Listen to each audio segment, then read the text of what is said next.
निवडणुकीच्या वेळेस बोलणं झालं होतं.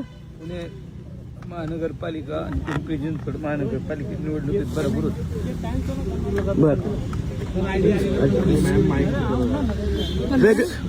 वेगळ्या पक्षात असली तरी तुमची मैत्री कायम होती. लय जीवाला जीव देणार माणूस, जीवाला जीव देणार होते. लय प्रेम कर बोलून तिकीट देऊन मला आमदार केलं. लय 5 वर्ष लय मदत केली.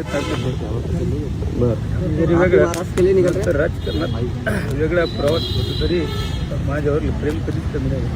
बरोबर. अच्छा, तुमचं आता त्यांच्या कुटुंबियाशी कोणाशी बोलणं झालं का? इथं चाललंय आता सुप्रिया सुळे वगैरे निघालेले आहेत सगळे. अच्छा, सुनित्रा वहिनीशी काय बोलणं झालं? कारण सुनित्रा वहिनी पण इथं खासदार आहेत, तुमचा पण संपर्क असायचा नेहमी. कोणाशी बोलणं नाही झालं, चाललंय. बर. अच्छा, ओके.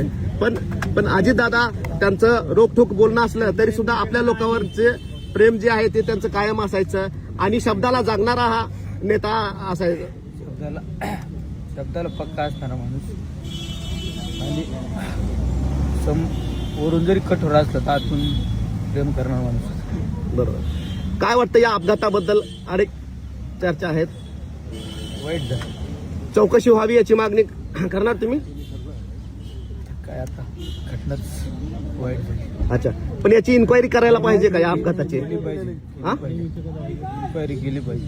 बरोबर. अच्छा, केंद्र सरकारने कोणती इन्क्वायरी करावी? याची सीबीआयची इन्क्वायरी करावी का? जेवढं इन्क्वायरी असेल तेवढं केलं पाहिजे. तेवढे सगळे केलं पाहिजे. ठीक.